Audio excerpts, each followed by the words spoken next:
لا إله إلا الله وحده لا شريك له وأشهد أن محمدا عبده ورسوله اللهم صل وسلم على محمد وعلى أزواجه وذريته كما صليت على إبراهيم وبارك على محمد وعلى أزواجه وذريته كما باركت على آل إبراهيم إنك حميد مجيد رب اشرح لي صدري ويسر لي أمري واحلل عقدة من لساني يفقهوا قولي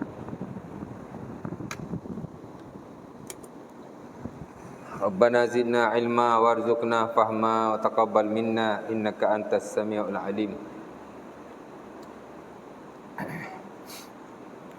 Syukur kepada Allah Subhanahu Wa Taala kerana pada kali ini dapat sama-sama kita berkumpul di masjid kita untuk kita sambung kuliah kita yang telah lalu. Daripada buku Al-Kabair, dosa-dosa besar, dikarang oleh Al-Imam Syamsuddin Az-Zahabi rahimahullah ta'ala. Dan pada kuliah yang lalu kita dah masuk dosa yang ke-19. Itulah dosa At-Takabbur, itulah dosa membesar atau membanggakan diri. Dan sekira 2 kuliah yang lalu kita dah baca keseluruhan daripada tajuk berkenaan.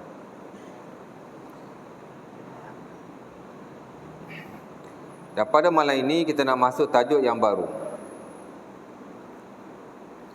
Itulah dosa yang ke-18. Ya. Al-Kabiratu Saminatu Ashar. Dosa yang ke-18. Iaitulah Syahadatuz Zur. Ya. Yang bermaksud kesaksian palsu. Ya. Firman Allah Subhanahu Wa Taala dalam surah Al-Furqan ayat yang ke-72. Wala yashhaduna zur.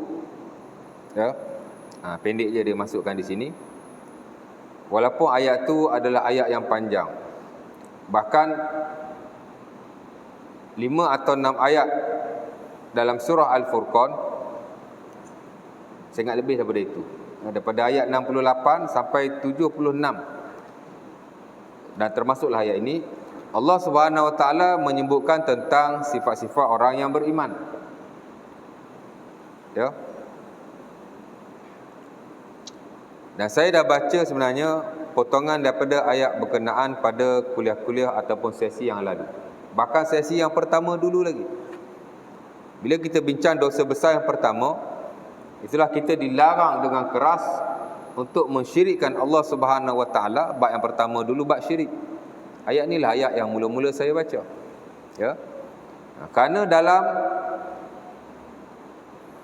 perkara yang dilarang dalam surah dan ayat ini, daripada ayat 68 sampai 76, hak mula-mula sekali hak Allah Ta'ala larang syirik lah. Kemudian barulah Allah Ta'ala sebut larangan-larangan yang lain, termasuk larangan menjadi saksi palsu. Ayat ni lah. Tapi dia melibatkan ayat-ayat yang lain juga, ataupun larangan-larangan yang lain. Ya. Daripada ayat 68 dulu saya dah baca. 69, 70, ya, sampai 76. Ya. Sebahagianlah saya baca dulu. Kerana ia melibatkan syirik kepada Allah Subhanahu Wa Taala. Sama juga selepas kita bincang bab yang selepas itu, itulah bab larangan berzina. Sama juga, ada juga dalam ayat ni. Kemudian kita baca dosa membunuh nyawa orang lain tanpa hak. Masuk juga ayat ni.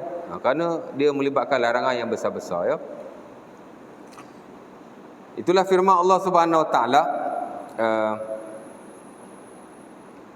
dalam surah Al-Furqan itu, bermula pada ayat 68, kata Allah, walladzina la yad'una ma'allahi ilahan akhar.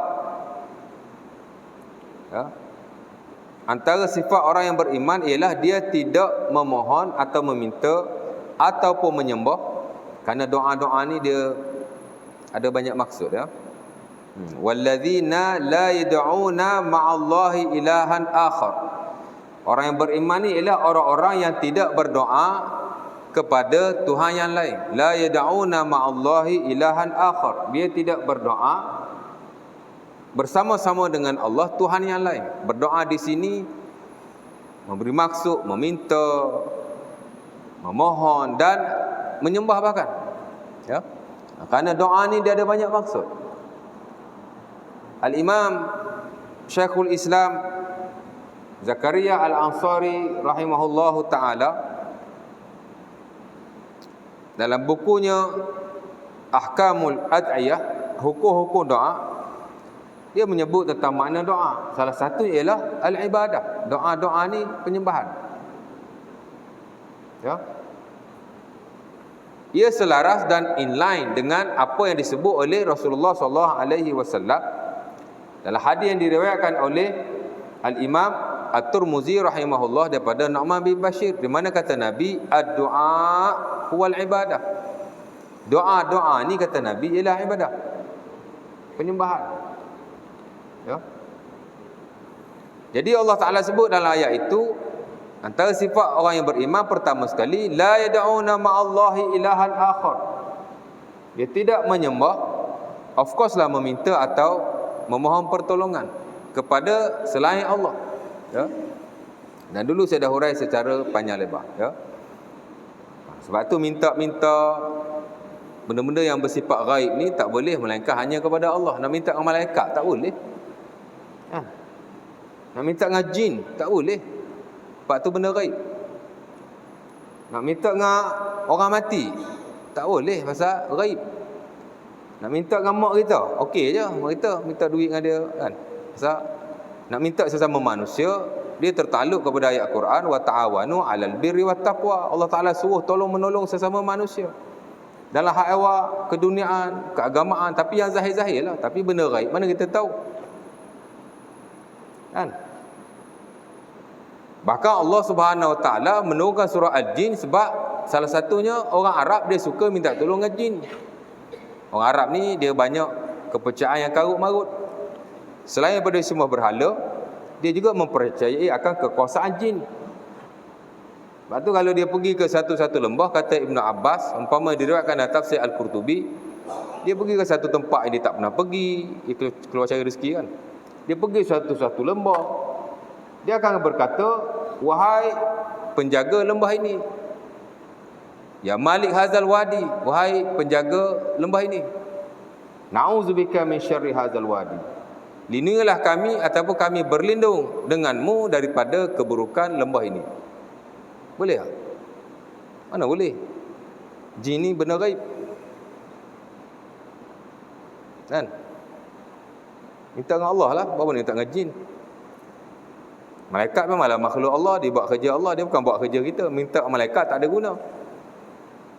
Ya? Minta dengan orang mati, dia dengar kita ke? Boleh jadi. Dalam Quran Allah Ta'ala sebut orang yang mati tak mendengar orang yang hidup. Ya.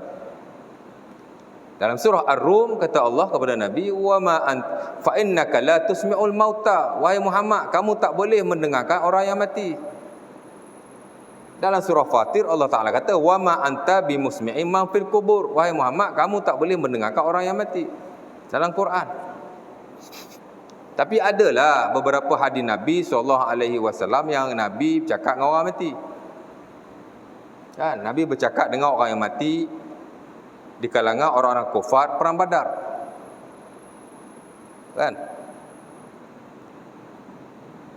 Dan bila Nabi ditanya, kenapa kamu bercakap dengan mereka? Antara yang tanya ialah Umar Al-Khattab. Nabi kata, ma anta bi asma' lima aqulu minhum walakinnahum la yujibun.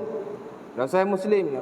Orang Nabi kata, dibandingkan kamu dengan mereka, mereka lebih mendengar, cuma mereka tak dapat menjawab. Jadi ada nas yang kata mereka tak dengar, ada nas yang kata mereka dengar. Kan? Maknanya mereka tidaklah mendengar secara mutlak, dan mereka juga tidak mendengar secara mutlak. Fa innahum yasma'una fi waqtin ma wa fi halin ma, kata Al-Qurtubi dalam At-Tazkirah. Mungkin ada waktu yang mereka dengar, mungkin ada waktu yang mereka tidak dengar, bukan all the times. Ya. Itulah hak mereka dengar tu. Kalau ikut nas, Nabi bercakap dengan mereka dengar. Antaranya lagi ialah bila kita kebumikan orang yang mati, bila kita beredar dia dengar tapak kaki kita. Makna kena ikut nas betul-betul lah. Hak mana orang mati dengar, hak mana orang tak mati tak dengar. Kalau ada nas orang mati dengar, dia dengar. Kalau tidak ada nas orang mati tak sebut dia dengar, kita tidak tahu. Orang mati mendengar doa orang yang hidup, tak tahu, tak ada nas, maka kita pun tidak tahu. Ya. Tak perlu sama sekali. Minta dengan Allah Subhanahu Wa Taala. Dan of course lah ia membawa kepada kesyirikan. Ya. Jadi tak boleh syirik. Allah Taala kata, "Walladzina la yad'una ma'allahi ilahan akhar." Jangan meminta, jangan memohon, jangan menyembah selain Allah. Wala yaqtuluna an-nafsa allati harramallahu illa bil haqq. Dia tidak membunuh nyawa yang diharamkan oleh Allah Subhanahu Wa Taala melainkan dengan jalan yang benar. Bunuh ni ada yang dibenarkan. Dalam hak ehwal jenayah adalah orang yang patut dibunuh kan. Orang bunuh orang dengan sengaja, cukup syarat-syaratnya, dibicarakan, sabit. Keluarga si mati tak nak pampasan, kena bunuhlah dia. Tapi kalau keluarga si mati nak pampasan, dia tidak dibunuh, bagi je pampasan, dia panggil diat tu kan.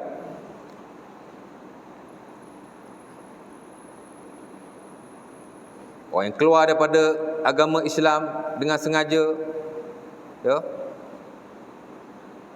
Karena Nabi SAW sebutlah hadis Bukhari daripada Abi Hurairah, "Man baddala dinahu faqtuluh." Kalau orang menukar agamanya, hendaklah kamu membunuhnya. Ya.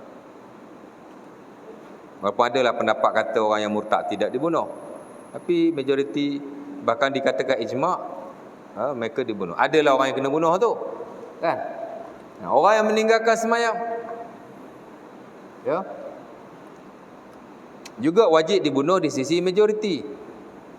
Di sisi Al-Imam Syafi'i rahimahullah, kata Al-Ghazali dalam bukunya Al-Wasit, kalau ikut teks ataupun pendapat Al-Imam Syafi'i yang dinukilkan oleh anak-anak murid dia, tinggal satu waktu pun layak dibunuh. Imam Syafi'i ketaklah bab tu. Walaupun sebagai ulama Syafi'i yang lain kata kalau tinggal dua waktu, kalau tinggal 3 waktu, dan ada juga yang kata kalau dia tak sembahyang langsung, ya, dibunuh secara hudud. Adalah bunuh tu kan. Kalau di sisi Al-Imam Ahmad rahimahullah, dibunuh sebagai orang kafir, qutila kufran ataupun kafiran. Di sisi mazhab Syafi'i, qutila musliman haddan, dibunuh sebagai seorang muslim sebagai hudud. Tak kisahlah, tapi bunuh juga kan. Lain daripada itu, kita diharamkan membunuh sesama manusia, bukan sama muslim saja. Orang bukan muslim pun tak boleh bunuh. Ya. Sebab sesuatu nyawa amat bernilai di sisi Allah Subhanahu Wa Taala. Jadi tak bunuh orang tanpa hak. Kata Allah dalam surah Al-Furqan ayat berkenaan 2. Ini sifat orang beriman, dia tidak syirikkan Allah, dia tidak bunuh orang lain. Ya. Wala yaznun, dan dia tidak berzina. 3 bab ni kita dah berkongsi pada awal-awal dulu lagi, kan? Larangan syirik pada Allah, number 1 chapter, tajuk nombor 1. Larangan membunuh, larangan nombor 2, tak silap saya, bab nombor 2. Larangan berzina, saya tak ingat bab yang keberapa, tapi kita dah bincang dulu, ya. 3 kan. Wala yaznun. Wa man yaf'al zalika yalqa asama yudha'af lahul azab yaumal qiyamah yakhlud wa yakhlud fihi muhana. Kata Allah, siapa yang buat benda-benda berkenaan, yakni dia syirik pada Allah, dia membunuh tanpa hak, dan dia berzina, siapa hak buat benda tu, yalqa asama, dapat dosa yang besar. Yudha'af lahul azab yaumal qiyamah, pada hari kiamat dia akan diazab, diganda-gandakan azabnya, azab yang beratlah. Wa yakhlud fihi muhana, dan dia akan kekal di dalamnya secara kekal. Ya. Itu yang kata sebahagian ulama jugalah, walaupun daripada Mu'tazilah, dia bukan ahli sunnah. Dia kata orang yang berzina, orang yang buat dosa-dosa besar ni masuk neraka kekal, macam orang kafir juga. Ya. Base kepada ayat-ayat Al-Quran, termasuk ayat ni dan hadis-hadis Nabi yang banyak. Jadi depa pun ada dalil juga. Dia kata orang yang buat dosa besar masuk neraka kekal. Ni Allah Taala kata. Orang syirik, orang bunuh, orang zina masuk neraka kekal. Dan banyak lagi ada lagi beberapa ayat yang lain. Hadis Nabi banyaklah kan. La yadkhulul jannatu namam. Hadis Huzaifah dan Sahih Muslim. Nabi kata tak masuk syurga orang yang namam, penghasut, batu api. Ya.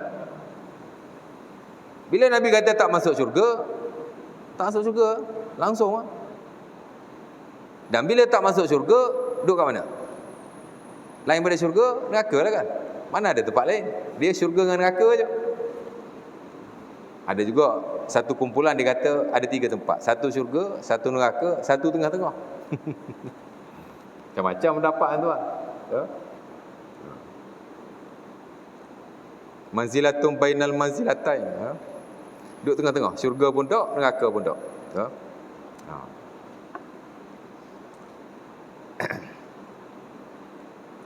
La yadkhulul jannata qati'. Ya.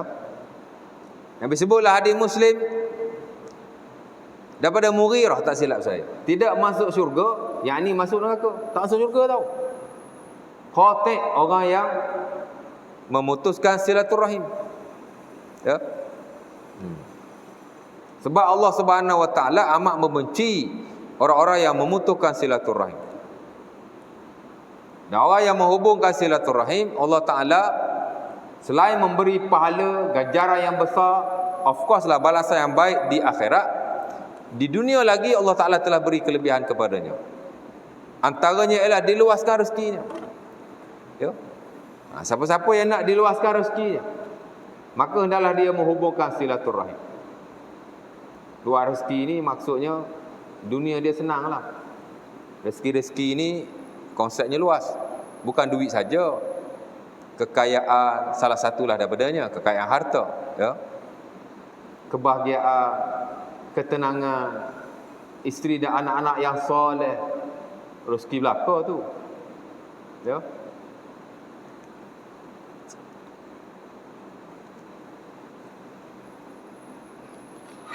Orang kata nak luar rezeki, baca ayat sekian-sekian 10 kali, baca Qul lah 10 kali, baca Qauzubillah lah 10 kali. Tak ada. Tidak ada amalan meluaskan rezeki seumpama itu. Sandaran dalam syarak tak ada. Tak tahu laku amalan siapa-siapa kan. Dalam Quran dan sunnah Nabi hanya ada 7 atau 8. Ada saya ingat dalam hampir 10 amalan yang dilakukan untuk meluaskan rezeki. Ya, ikut Quran dengan hadis Nabi. Kalau kata baca hak ni 10 kali, hak ni 10 kali tu bukan hadis Nabi itu. Kalau hadis Nabi betul-betul dia very open dan betul-betul kena dengan kemaslahatan manusia. Ya. Amalan yang spesifik macam tu kebiasaannya tidak ada. Kalau ikut Quran dan hadis Nabi, inilah hubung silaturahim. Ma'rada an yubsat lahu fi rizqihi wa yunsa lahu fi asarihi falyasir rahimah. Sahih Bukhari daripada daripada Anas bin Malik, Nabi kata siapa-siapa yang nak diluaskan rezekinya, dipanjangkan umurnya, hendaklah dia menghubungkan silaturahim. Ya, siapa-siapa nak panjang umur, tak matilah maksudnya panjang umur tu. Kan? Dan diluaskan rezekinya. Luas rezeki dulu. Siapa-siapa yang nak diluaskan rezekinya, hak tadilah kekayaan, kebahagiaan, ketenangan, macam-macam kan. Rezeki-rezeki ni makna benda baik. Ya, benda baik. Rezekilah belaka tu. Benda hak memberi manfaat dan masalah yang baik kepada kita. Rezekilah tu. Ya. Dan sesiapa yang nak dipanjangkan umurnya, jelas Nabi ayat, maka hendaklah dia menghubungkan silaturahim. Jadi kalau kita nak kaya lah, kita kata nak kaya. Kita duk nampak rezeki kaya je kan. Hubungkan silaturahim.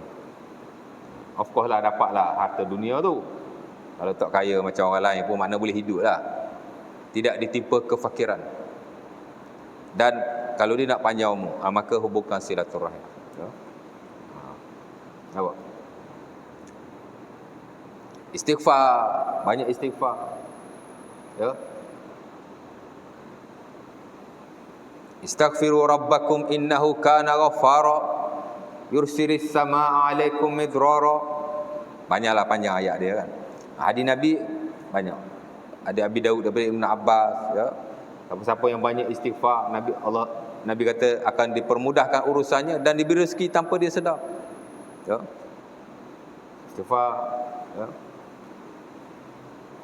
Sedekah, infak. Ya.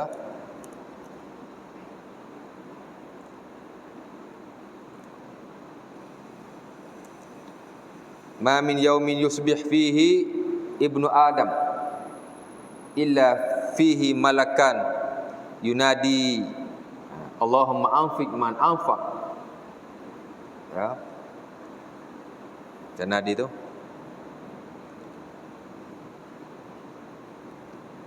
Nabi kata tidak ada dalam satu hari melainkan ada dua malaikat yang menyeru, wahai Tuhan, sesiapa yang infak maka infaklah kepadanya. Allahumma anfiq man anfaq. Ya Allah, kalau orang ni ada bagi infak, kau bagi balik kat dia. Ya. Allahumma amsik man amsak. Wahai Tuhan, kalau orang ni malah infak, kau jangan infak kat dia. Ya. Kau jangan bagi duit kat dia, jangan bagi rezeki kat dia. Ada malaikat doa macam tu. Dan itu ada yang sahih diriwayatkan dalam Sahih Bukhari daripada Abi Hurairah radhiyallahu taala anhu dengan beberapa lafaz. Ya. Banyaklah tuan-tuan, ya. Ada tak kurang 10 saya ingat. Ada banyak ulama kita yang karang buku kunci-kunci rezeki berasas kepada Quran dan hadis Nabi SAW. Pasal rezeki-rezeki ni benda gaib. Ya. Rezeki-rezeki ni benda gaib. Benda gaib mana orang tahu melainkan mesti melalui nah syarak, Quran, hadis Nabi. Orang lain tak tahu benda gaib. Rezeki ni Allah Taala yang bagi. Siapa yang bagi? Siapa je yang Allah Ta'ala bagi tahu? Kalau tidak, Allah Ta'ala sendiri yang bagi tahu ataupun menerusi wakilnya, orang yang terima wahyu Nabi. Kan? Ya. Jadi tak boleh nak pandai-pandai sendiri. Bab rezeki tak boleh ijtihad. Ya. Bahkan tak boleh beri personal testimony. Kan? Sebab kalau kita buat, tiba-tiba kita dapat rezeki, kita pun tak tahu adakah kita buat ni kita dapat rezeki base kepada benda ni, kita pun tak tahu. Nampak? Ha? Jadi penting. Baik, balik pada yang tadi. Jadi la yadkhulul jannah qati'. Orang yang memutuskan silaturahim tidak masuk syurga. He doesn't enter the paradise. Mana memang dia tak masuk syurga lah. Macam mana kita boleh kata dia masuk syurga pula tu? Contohnya. Jadi ada dalil juga orang kata begitu pun. Tapi ia bukan pendapat majoriti. Bahkan tidak tepat sama sekali, ya. Kerana di sisi majoriti ulama, bahkan di sisi ahli sunnah wal jamaah telah distandardkan bahawa seseorang itu akan masuk syurga as long as dia tidak mensyirikkan Allah Subhanahu Wa Taala. Dan kalau dia syirik pun dia bertaubat. Jadi dia jahat macam mana pun dia tetap masuk syurga Allah Subhanahu Wa Taala, ya. Baik. Kemudian Allah Ta'ala sambung lagi, wala yashhaduna zur. Inilah. Jadi tidak syirik pada Allah, tidak membunuh, tidak berzina, ini sifat orang yang beriman, dan dia tidak bersaksi dengan kesaksian yang palsu. Ya. Siapa yang menyaksikan dengan kesaksian yang palsu, maksudnya dia jadi saksi dan dia berdusta dalam kesaksiannya, maka dia telah berdosa di sisi Allah Subhanahu Wa Taala, dan Allah Taala amat membenci perbuatan berkenaan. Kerana kesaksian palsu seumpama ini, dia akan merosakkan manusia, meruntuhkan masyarakat, dan of course banyak sistem akan jahanam. Macam rasuah juga. Tuan-tuan tengok banyak negara-negara maju. Kenapa mereka maju? Di barat umpamanya, di Europe umpamanya. Tuan-tuan tengok statistik rasuah dia macam mana? Rendah. Kan? Tapi statistik negara-negara yang terlibat dengan rasuah tinggi kadar rasuahnya. Tengok. Kebiasaannya dia agak perlahan dari sudut ekonomi. Kita pun tinggi juga tuan-tuan indeks rasuah. Tapi untung kita negara kaya. Kita ni kaya. Kan? Perolehan setiap tahun lebih daripada 200 bilion. Hebat Malaysia ni. Ya. Sebab itu kalau kita dapat turunkan indeks rasuah tu, baru perolehan yang kita dapat dia akan lebih memberi manfaat, dan mudah-mudahan kita akan lebih maju dengan cara yang lebih cepat. Rasuah tu penting, tuan-tuan. Dulu Indonesia nak dibandingkan dengan negara-negara di Asia, termasuk di Malaysia. Indonesia ekonomi dia teruk. Tapi dalam setahun dua ni ekonomi dia dikatakan lebih baik daripada Malaysia. Better than Malaysia. Mata wang dia pun dah meningkat naik. Tuan-tuan biasa kalau tukar dengan duit Indonesia, dulu dapat berapa, sekarang dapat berapa, make a comparison, buat perbandingan. Duit dia makin tinggi nilai sekarang ni. Ya. Dan antara effort yang bagus yang dilakukan oleh kepimpinan di sana ialah mereka cuba membasmi rasuah sebaik mungkin. Rasuah. Sebab tu dulu Jokowi dah satu ucapan dia kata antara target saya di Indonesia selagi saya jadi Perdana Menteri ialah selain saya memberi bantuan kepada rakyat, saya membangunkan negara, saya nak basmi rasuah. Ya. Dan alhamdulillah ramai ilmuwan-ilmuwan yang telah mengakuinya. Ya, Jokowi dapat basmi kemiskinan, kata dia lah. Ya. Ya. Rasuah ni penting. Ya. Buat rasuah ni penting pula. Rasuah ni penting untuk dibasmikan. Tidak ada ketirisan, ya. Ini bukan politik, ya. Ni satu benda yang besar untuk kita ambil manfaat bersama, ya. Tapi kalau banyak rasuah, kita ada pendapatan banyak mana pun, pembangunan kita akan terencat. Dia tak berapa nak ni. Sebab tu Allah Subhanahu Wa Taala mengharamkan rasuah. Ya. Ar-rashi wal murtashi finnar. Undang-undang buatlah bagus macam mana pun, tapi kalau ada rasuah, undang-undang pun tak guna. Kan? Buat salah bayar, settle. Kan? Sistem undang-undang. Kehakiman dah salah dah, bayar, lepas. Tak guna. Betul tak? Orang tak layak dapat. Jadi sistem-sistem yang ada yang dibina oleh manusia, yang Islam pun suruh jaga. Ambil dari sistem politik dan kepimpinan sampai sistem pendidikan. Betul tak? Tuan-tuan, setiap tahun orang yang minta masuk universiti puluhan ribu. Kau ambil SPM berapa? Ratus ribu kan? Adalah kriteria ataupun merit-merit tertentu untuk minta kos tertentu. Tiba-tiba anak kita tak layak dengan sebab rasuah kita bayar atau seumpamanya. Dia masuk, dia dah ambil tempat orang lain. Dia merosakkan sistem pendidikan yang ada. Guna kabel kadang-kadang tak rasuah pun, guna kabel. Sama je tu. Bagi saya personally tetap berdosa kalau dia tidak layak. Ya. Pasal barangkali dia akan ambil tempat orang lain. Jadi tak payahlah guna kabel anak kita. Biar dia minta secara online. Ya. Dapat tak dapat sudah. Banyak peluang lagi di masa hadapan. Jangan guna kabel sama sekali. Ya. Anak kita belajar nanti takut tak berkat. Tak payahlah guna kabel. Anak saya ni tiap-tiap tahun minta, Ustaz dapat interview je, tapi tak dapat masuk-masuk IPTA. Nano hari ni yang banyak orang minta peringkat SPM ialah PPSMI. Kan? Program pendidikan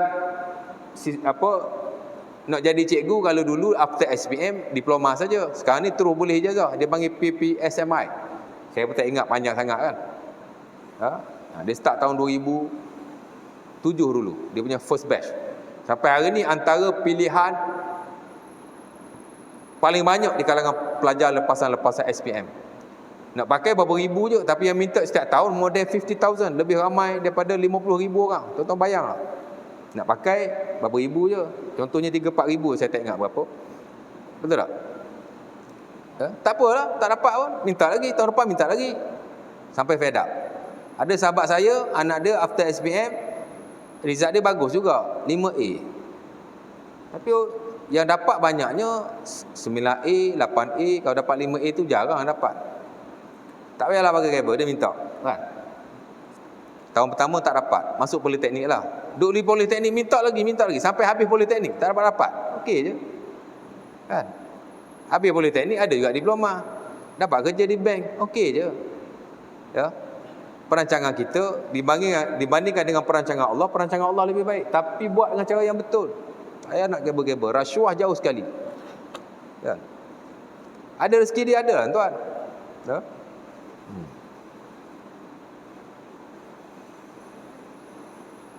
ikut saudara kita jadi pengarah pendidikan ke, pegawai pendidikan di peringkat tinggi ke, tak payah. Guna saluran yang ada. Personally saya kata guna kabel berdosa. Kerana itu bukan cara yang betul. Sama dengan rasuah, cuma rasuah ni dinaskan oleh Allah Subhanahu Wa Taala. Hak ni walaupun tidak dinaskan dalam bab rasuah, tapi dalam bab khida', menipu. Dan menipu secara halus sebegini tetap haram. Dan Nabi kata, man rasyana laisa minna. Siapa yang buat kerja-kerja rish ataupun khida' seumpama ini, tipu seumpama ini, dia bukan di kalangan kami. Jadi tak payahlah ya, takut kan? Apa buat minta ya. Baik. Kalau nak isyarat. Kat mana tadi ya?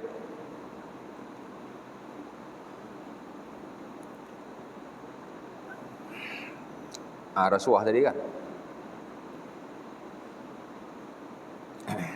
Saya sebut ekonomi ya.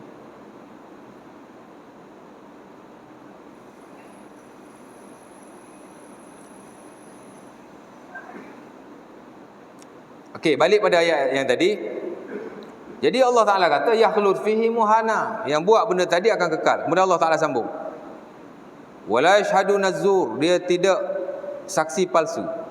Saya balik pada yang tadi, tertinggal poin tadi.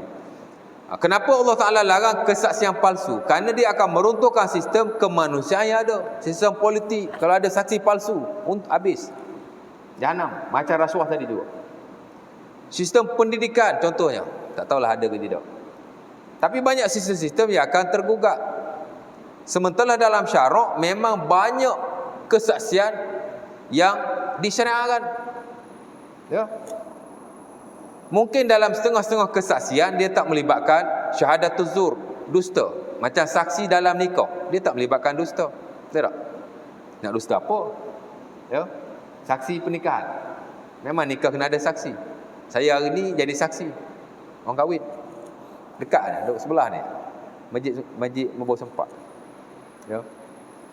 Kawan-kawan lah anak dia kahwin suruh jadi saksi kan. Jadilah saksi 25%. Ya. Saksi tu mungkin tak ada masalah sangat kan. Tak jadi saksi nikah je pun. Tapi dalam hal kesaksian yang lain yang boleh merosakkan kemaslahatan masyarakat. Umpamanya saksi dalam harta. Dalam hal ehwal muamalat, khususnya bersabit dengan harta, banyak perkara-perkara yang bersabit dengan kesaksian. Ya, sebab itu dalam muamalah memang ada kitabus syahadah. Dia panggil the book of witness. Ya. Sikit-sikit saksi, sikit-sikit saksi. Ya. Ada kalanya ia jadi wajib, ada kalanya ia jadi sunnah. Tak wajib lah, tapi perlu. Ya. Macam saksi ketika jual beli. Walaupun Allah Subhanahu Wa Taala sebut dalam Quran, dalam surah Al-Baqarah ayat 282, wa ashidu idza tabayatum. Bila kamu melakukan proses jual beli, bila kamu melakukan urusan atau transaksi yang bersabit dengan muamalah, of course lah jual beli dan muamalah-muamalah yang lain, maka Allah Ta'ala kata bersaksilah sesama kamu. Maksudnya Allah Ta'ala kata kalau kamu buat urusan atau transaksi yang bersabit dengan muamalah harta ni, jual beli, sewa menyewa, gadai menggadai, melabur melabur, apa lagi, banyak kan. Hendaklah kamu ada saksi. Ya, perintah jelas dalam Quran. Dan begitu juga dalam beberapa hadis-hadis Nabi SAW. Ya. Ada kali Allah Ta'ala suruh saksi, ada kali Allah Ta'ala suruh tulis. Nabi pun sama, ada kalanya saksi, ada kalanya Nabi tulis. Nabi jual beli, Nabi tulis. Ya. Jadi asas dokumentasi sebenarnya sudah ada dalam Islam. Tulis apa semua tu. Saksi, tulis. Ya. Walau bagaimanapun majoriti ulama kata tidak wajib. Sunat saja, digalakkan kalau kita jual beli ada saksi. Tapi dalam banyak hal ia boleh menyusahkan dan tidak praktikal. Ya. Asal nak pergi beli je bawa saksi. Asal nak pergi beli je bawa saksi. Macam mana tu? Kan? Jadi sebab itu majoriti ulama kata tidak wajib. Tapi amat-amat digalakkan. Ya. Dalam konteks jual beli mungkin tak berapa, kalau tak buat apa hari ni okeylah jual beli kan. Tapi banyak hal Contohnya kita nak melabur, ada borang saksi biasanya, ataupun kita nak meminjam, ada borang saksi umpamanya, ya. Adalah dalam setengah-setengah hal, ya. Dan saksi-saksi seumpama itu kadang-kadang penting juga, ya. Ataupun kenapa Allah Subhanahu Wa Taala suruh saksi? Dalam konteks hari ni mungkin dalam banyak hal kesaksian ni tak berapa perlu sangat, kerana kita ada dokumentasi yang lengkap. Tapi zaman dulu tak ada dokumentasi yang lengkap. Jadi kalau timbul konflik dan sebarang pertikaian di masa hadapan, kalau tak ada saksi macam mana? Kan? Sekarang ni kita beli barang, ada dokumentasi siap, beli tanah, beli rumah, ada A sampai Z, ada lawyer, ada semua. Tapi kalau dulu mana ada? Kan? Kita dah beli tanah ni bagi kepada si A. Si A beli tanah dengan si B. Berapa awak jual tanah ni? 10,000. Dia pun bayar 10,000 dirham. Ataupun 10,000 dinar, contohlah. Kan? Saksi tak ada, dia berdua je. Tiba-tiba si B nak buat tipu pula. Dia kata engkau tak beli. Aku dah bagi duit tadi, engkau tak beli. Saksi tak ada, macam mana buat? Jadi ada kepentingannya dalam setengah-setengah hal. Sebab tu Allah Subhanahu Wa Taala kata, bila kamu jual beli, biar ada saksi. Ya. Tak wajib lah. Tapi amat-amat digalakkan. Takut timbul pertikaian atau konflik. Ya. Sama juga dalam hal-hal yang lain. Perlu juga saksi. Zaman Rasulullah SAW, seumpama yang diriwayatkan dalam Sunan Abi Daud. Ni kita belajar dalam bab kesaksian lah. Kita belajar hak awal muamalah harta, bab saksi ni memang satu bab yang besar. Ya. Saya buat PhD dalam muamalat. Jadi kesaksian ni memang kita kena tahu. Hak mana yang kena saksi, hak mana yang tidak kena saksi, hak mana wajib saksi, hak mana sunat saksi, kriteria-kriteria saksi. Ya. Kena belajarlah kitab syahadah tu, the science of witness tu. Jadi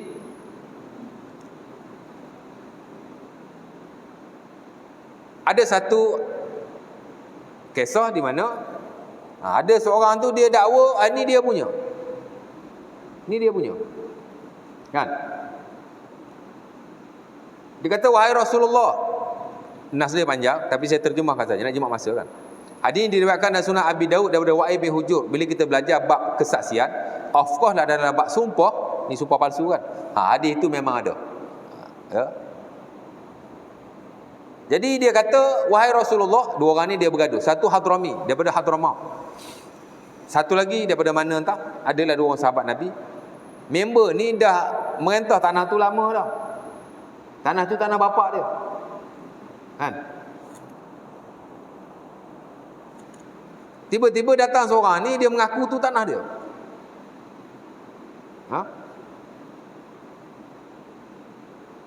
Bukan tanah bapak dia. Member ni dia merentah tanah tu. Tak tahulah lama ke tidak. Datang seorang ni, dia mengadu kat Rasulullah. Dia kata tu tanah bapak dia. Dia kata, wahai Rasulullah, ini tanah bapak aku. Dia ni ambil daripada bapak aku. Ya. Nabi pun tanya, betul ke ni tanah bapak dia? Dia kata, tak, ni tanah aku. Nabi pun tanya kepada yang mendakwa, kamu ada bukti tak? Sekurang-kurang saksi. Dia kata tak ada. Kalau hak mendakwa tak dapat bawa saksi, yang didakwa kena bersumpah. Dia pun bersumpah, demi Allah, ini adalah tanahku. Jadi sahabat ni pun kata, wahai Rasulullah, mana boleh pakai sumpah? Kok dia menipu ke? Kalau dia menipu, dia berdosa di sisi Allah Subhanahu Wa Taala. Tapi kamu tak berhak mengambil hartanya. Kerana sumpah menghalang kamu untuk mengambil hartanya dalam keadaan kamu tidak ada bukti, termasuk saksi. Contoh kalau dia ada saksi, saksi itu dusta. Ini yang masuk saksi dusta ni.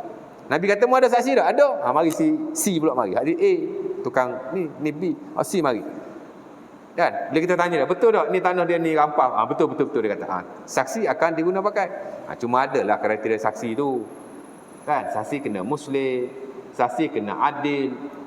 Adil tu maksud dia kena sikoh, orang yang dipercayai, sembahyang fardu tidak tinggal, sembahyang berjemaah tak tinggal. Kalau tak berjemaah, kesaksiannya ditolak. Kan? Ada setengah ulama kata kalau tak sembahyang witir hari-hari pun kesaksian ditolak. Banyak syarat-syarat saksi ni. Ya. Isyak ya? Belum lagi? Dah. 5 minit lagi? Okey. Jadi apa berlaku kalau ada seseorang mendakwa sesuatu dan dia ada saksi, tiba saksi itu dusta? Sedangkan dalam banyak hal Islam bergantung kepada saksi. Kan? Dalam haiwan harta, secara ringkas saya beritahu tuan-tuan. Isyarat. Berapa 4? Dah lah. Tadi 5 minit. Sama juga. Azan dulu lah.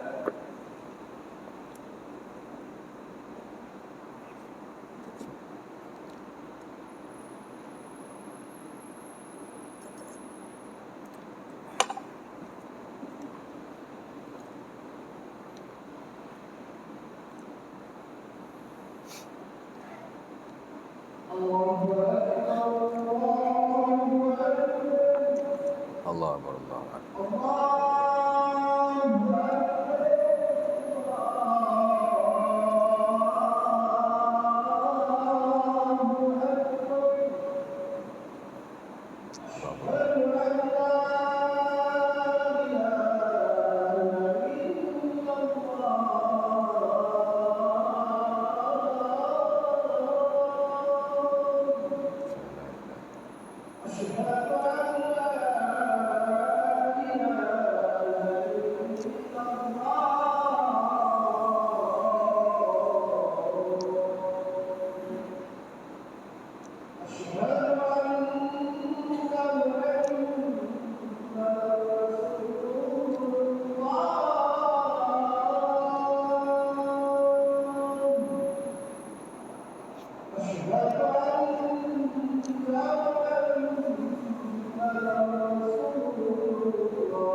Baik.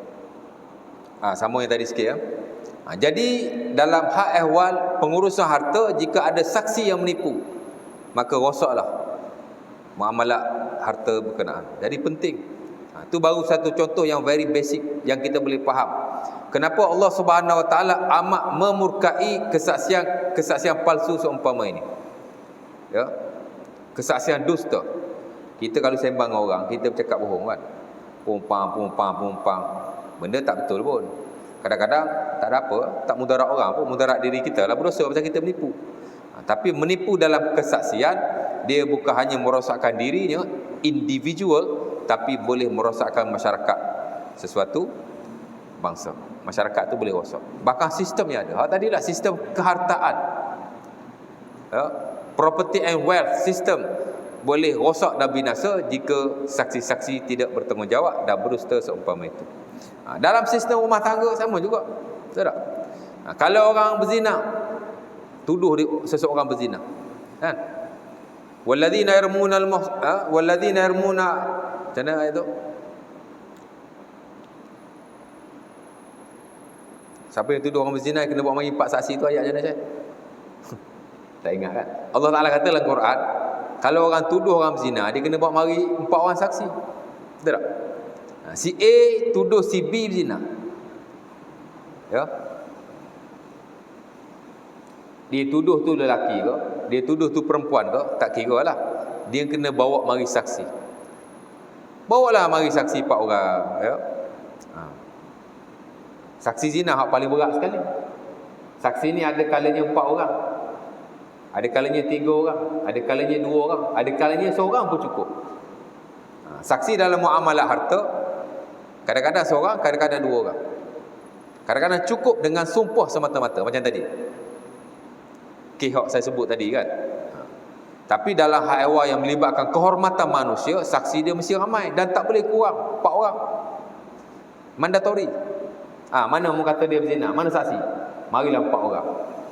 Hakim akan tanya, betul tak dia saksi? Dia berzina? Betul. Kamu nampak? Betul. Kamu nampak benda tu masuk? Betul, aku nampak. 4 mengaku gitu. Maka apa akan jadi kepada orang yang didakwa berzina? Akan dihukumkan. Ya. Sebab itu saksi amat penting sekali. Dia boleh merosakkan banyak sistem yang ada dalam masyarakat. Allah Ta'ala amat murka orang yang beriman. Ya. Sebab tu Allah Ta'ala sebut dalam kelompok manusia yang dibenci Allah. Dan kalau tak buat benda ni, dia ada orang yang beriman. Ialah orang yang tidak melakukan kesaksian dusta seumpama itu. Kemudian Allah Ta'ala sebutlah lepas tu, ya, walladzina ya idza dzukiru ayati rabbihim lam yakhirru fiha summa wa umyana. Allah Ta'ala kata di kalangan orang beriman juga, selain dia tidak syirik pada Allah, dia tidak bunuh, dia tidak berzina, dia tidak saksi dusta. Tajuk kita belajar malam ni. Dia juga tidak sombong atau engkar bila dibaca ayat-ayat Allah kepadanya. Kan? Macam saya baca pada tuan-tuan ayat Quran. Begini dan begini. Walaupun kita mungkin termasuklah dalam ayat tu, kita terimalah. Kan? Kalau saya baca suatu hadis Nabi SAW, benda ni begini, benda ni begini, kadang-kadang terkena kat diri kita, kita terimalah. Kita tak boleh umyan, summan wa umyana. Kita tak boleh jadi orang yang degil, memekakkan telinganya dan membutakan matanya bila mendengar ayat-ayat Allah Subhanahu Wa Taala ataupun apa-apa yang bersabit dengan nas agama. Terimalah ya. Dan akhir sekali Allah Taala kata, walladzina yaquluna rabbana hab lana min azwajina wa dzurriyyatina qurrata a'yunin waj'alna lil muttaqina imama. Dan di antara orang yang beriman juga ialah dia sentiasa berkata, Rabbana hablana min azwajina wa zurriyatina qurrata a'yunin waj'alna lil muttaqina imama. Maksudnya mereka sentiasa berkata, wahai Tuhan. Dia sentiasa doa. Apa dia doa? Dia minta kepada Allah Subhanahu Wa Taala, wahai Tuhan, berilah kepada kami di kalangan isteri-isteri kami dan zuriat-zuriat kami sebagai orang yang qurrata a'yun, orang yang benar-benar baik, orang-orang yang soleh. Ya, jadi sifat-sifat orang beriman, dia tak buat benda-benda tadi. Dan akhir sekali Allah Ta'ala kata, dia sentiasa berdoa minta pada Allah, Rabbana hablana min azwajina, wahai Tuhan, berilah kepada kami isteri-isteri, wa zuriatina, dan zuriat-zuriat kami, qurrata a'yunin, orang-orang yang menyejukkan mata kami. Mana orang yang baik lah. Kalau kita ada isteri yang solehah, ya, kadang-kadang isteri solehah, kita tak soleh. Ya. Minta dengan Allah Ta'ala. Ya. Anak-anak yang soleh. Zuriat ni mana anak, cucu, cicit, semualah ya. Waj'alna lil muttaqina imama, dan jadikanlah kami, yakni diri kami, anak isteri kami, cucu cicit kami, zuriat-zuriat kami itu lil muttaqina imama, imam kepada orang-orang yang bertakwa. Mana jadi orang yang hebat. Ya. Jadi tu alim ke, jadi orang yang hebat. Jadi tengok. Sebab itu saya kira setiap orang yang beriman, dia mesti meninggalkan perkara-perkara yang dilarang tadi, 5-6 tadi, ambil daripada sihir sampai kepada, ambil daripada syirik sampai kepada saksi palsu. Dia adalah sentiasa juga memohon kepada Allah supaya Allah Ta'ala jadikan dirinya, isteri-isterinya, anak-anaknya dan zuriat-zuriatnya orang-orang yang soleh, orang yang menyejukkan matanya. Ini doa yang paling bagus yang kita mesti ucapkan sebagai permohonan kepada Allah supaya menjadikan zuriat kita orang yang baik. Dan tak perlu benda-benda yang lain. Kan? Dalam Quran ada banyak ayat Allah Ta'ala ajar macam mana nak jadikan anak kita anak yang soleh, cucu-cucu kita atau zuriat-zuriat kita orang-orang yang baik. Banyak doa Allah Ta'ala ajar. Dalam ni Allah Ta'ala ajar kita, Rabbana hablana min azwajina wa zuriatina qurrata a'yunin waj'alna lil muttaqina imama. Personally saya hampir dalam setiap waktu solat saya baca doa ini. Kan? Untuk diri kita, zuriat-zuriat kita jadi orang baik. Tak nak? Naklah. Saya tak pandai bahasa Arab, ustaz. Minta lah aku Melayu pun tak apa. Ya Allah, berilah aku dan anak-anakku dan isteriku dan zuriat-zuriatku orang-orang yang menunjukkan mataku. Jadi kami imam kepada orang yang bertakwa. Simple je nak faham. Ayat Quran mana ada susah-susah. Semua simple dan mudah diamalkan. Ya. Ada lagi doa lain dalam surah Ali Imran ayat 38. Rabbi habli min ladunka zurriyatan tayyibatan innaka sami'ud du'a. Doa Nabi Zakaria. Wahai Tuhan, berilah aku, Rabbi habli min ladunka, berilah kepadaku di sisimu zurriyatan tayyibah, zuriat-zuriat yang baik. Ya. Innaka sami'ud du'a, sesungguhnya engkau lah yang maha mendengar doa. Itu doa Nabi Zakaria tu. Allah Ta'ala beri kepadanya anak-anak yang menjadi Nabi selepas itu. Ya. Doa Nabi Ibrahim, hak paling ringkas sekali. Umpama yang Allah Ta'ala sebut dalam surah berapa ya? Surah Saffat. Ya. Rabbi habli minas salihin. Only 4 words. Berilah kepadaku wahai Tuhan orang-orang yang soleh, yakni zuriat-zuriat yang soleh. Saya dulu tuan-tuan kahwin 7 tahun tak dapat anak. Inilah yang saya amalkan.